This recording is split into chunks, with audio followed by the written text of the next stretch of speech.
The first thing the new cook noticed was not the mansion, the marble floors, or the priceless paintings hanging beneath the crystal lights. It was the untouched dinner plates sitting outside an elderly woman's bedroom. The food had gone cold hours ago, yet no one had bothered to remove it. Then the bedroom door opened slightly, and the cook saw a frail woman sitting beside the window, staring at the garden as if she had forgotten what hunger felt like. For months, she had barely eaten. Doctors had examined her, nurses had monitored her, and the millionaire who owned the mansion had spent a fortune searching for an answer. Nothing had worked.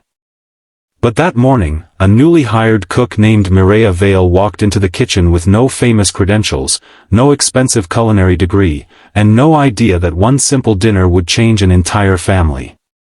Before we continue, if you believe kindness can create second chances, please like this story, share it with someone who needs a little hope today, leave a comment, and subscribe to Kindness Corner 2.0. Your support helps these emotional stories reach more people who believe that compassion still matters. Mireya was 31 years old, with dark brown hair usually tied into a simple braid and a quiet manner that made people underestimate her. She had spent years cooking in small neighborhood restaurants, family homes, and community kitchens. She had never worked for anyone as wealthy as Adrian Belmont, a 42-year-old millionaire whose glass-walled mansion stood on a private hillside overlooking the city.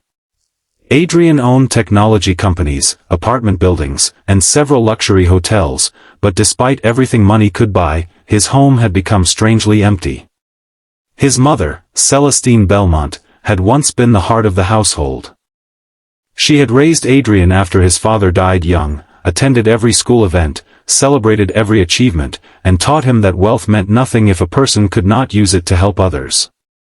But after losing her closest friend and later suffering a serious illness, Celestine slowly stopped eating. At first, everyone assumed it was temporary. Then days became weeks, and weeks became months. Adrian hired specialists from different cities. He brought in nutritionists, private nurses, and chefs who prepared elaborate meals designed specifically for his mother. Nothing worked. Celestine would politely look at the plates and then turn away. Sometimes she drank a little tea or ate a few bites of fruit, but most meals remained untouched. Adrian became desperate. He began working from home so he could check on her between meetings, but every time he entered her room, he saw the same tired expression. He blamed himself for not noticing her sadness sooner. He wondered if his constant business trips had made her feel abandoned. Yet whenever he asked what was wrong, his mother simply told him she was tired. Mireya learned all of this on her first morning when the head housekeeper quietly warned her not to take Celestine's refusal personally. The previous cook had lasted only 3 weeks because he could not understand why someone would refuse meals prepared by a professional chef. Mireya did not answer. Instead, she walked into the kitchen, opened the refrigerator, and studied the ingredients. There were imported cheeses, expensive cuts of meat, fresh vegetables flown in from distant farms, exotic fruits, and shelves filled with foods she had never seen in person before. Yet something bothered her. Everything looked luxurious, but nothing looked comforting. That afternoon, Mireya did something the other cooks had not done. She asked the housekeeper what Celestine used to love before she became ill. The answer came slowly. Celestine had loved simple food. Vegetable soup with soft bread. Cinnamon rice pudding. Roasted chicken with herbs from the garden. Warm oatmeal on rainy mornings. Most importantly, she had loved meals that reminded her of home. Mireya listened carefully. Then she asked another question: what had Celestine cooked when Adrian was a child? The housekeeper smiled sadly and described a humble vegetable stew served with homemade bread. Adrian had apparently called it his mother's Sunday miracle because the entire house smelled wonderful whenever she made it. Mireya decided not to prepare another luxurious meal. Instead, she went into the garden and gathered fresh herbs. She chopped vegetables into small pieces, simmered them slowly, and added only enough seasoning to bring out their natural flavor. She baked a small loaf of bread and made a simple cinnamon dessert. When everything was ready, she carried the tray upstairs herself. Celestine looked at the food without expression. Mireia did not pressure her. She simply placed the bowl near the window and opened the curtains so the room filled with clean afternoon daylight. Outside, birds moved through the green branches, and the garden fountain made a soft, steady sound. Celestine finally looked at the soup. She took one spoonful. Mireia waited. Another spoonful followed. Then another. It was only a few bites, but to Mireia it felt like witnessing something extraordinary. Celestine eventually pushed the bowl away, but for the first time in months, the plate was not completely untouched. When Adrien heard what happened, he rushed upstairs. His face showed a mixture of disbelief and hope. He looked at the nearly empty bowl and then at Mireia as though she had performed a miracle. Mireia simply explained that she had not done anything special. She had only prepared something that reminded his mother of happier days. Adrien wanted to know what ingredients she had used, but Mireia told him the important ingredient was not in the kitchen. It was memory. The next day, Celestine ate several spoonfuls again. On the third day, she finished half a bowl. On the fourth day, she asked for bread. The household staff began whispering about the change, but Mireia remained cautious. She knew recovery was not simply about food. Something deeper had to be healed. One afternoon, while preparing lunch, Mireia noticed an old photograph on the kitchen counter. It showed a much younger Celestine standing beside a little boy who was unmistakably Adrien. They were both laughing beside a tiny garden table. Mireia asked Adrien about it when he entered the kitchen. He stared at the photograph for several seconds before explaining that the picture had been taken on the last summer before his father died. His mother had grown vegetables in a small backyard garden, and they had eaten outside almost every evening. Then Adrien admitted something he had never told anyone. After his father died, he had become determined to make sure his mother would never struggle financially again.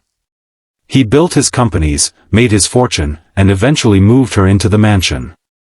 He gave her everything money could buy. But somewhere along the way, he had stopped giving her what she actually wanted, his time. That evening, Adrien did not attend a business dinner. He cancelled 2 meetings and sat beside his mother in the garden. Mireia watched from the kitchen window as mother and son slowly walked along the stone path. They talked for almost an hour. Nobody knew what they discussed, but when Celestine returned to her room, there was a small smile on her face. The following morning, she asked Mireia to prepare breakfast.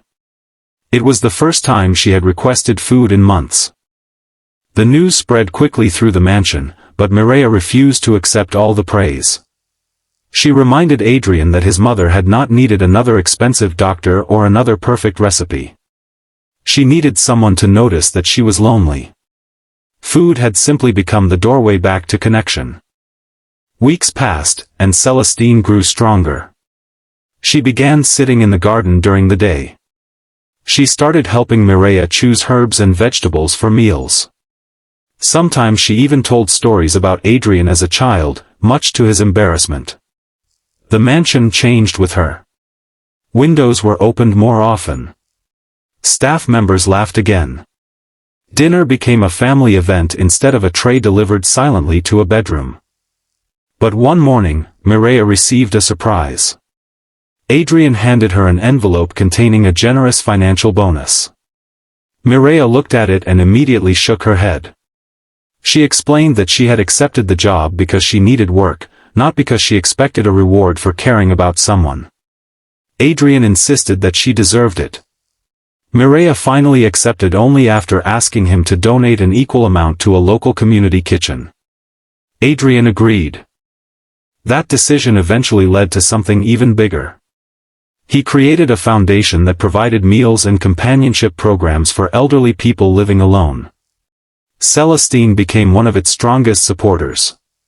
She often visited community centers, shared recipes, and spoke with families who were struggling. She understood something she had once forgotten: sometimes a person does not need an extravagant solution. Sometimes they simply need someone to sit beside them and say, without words, "You still matter." Months later, Celestine hosted a large family dinner in the mansion garden. The table was filled with simple dishes, fresh bread, vegetable stew, and cinnamon rice pudding. There were no celebrity chefs and no extravagant decorations.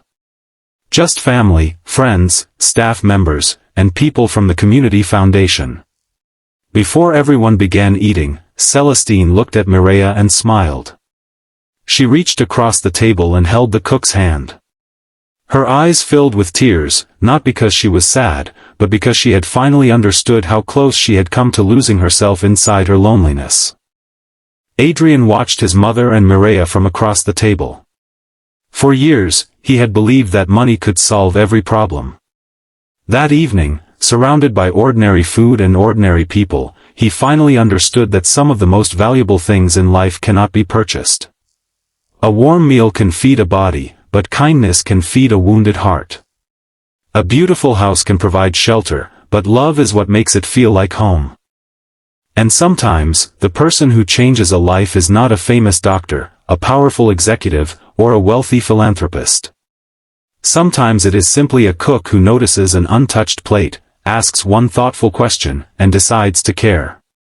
If this story touched your heart, please like the video, share it with someone who believes in kindness, and subscribe to Kindness Corner 2.0 so these stories can continue reaching people who need a little hope. And before the story ends, leave a special comment. Kindness can bring someone back to life. Because Celestine's story was never really about a bowl of soup. It was about being seen. It was about being remembered. And most of all, it was about discovering that even after months of loneliness, one small act of kindness can open the door to a brand new beginning.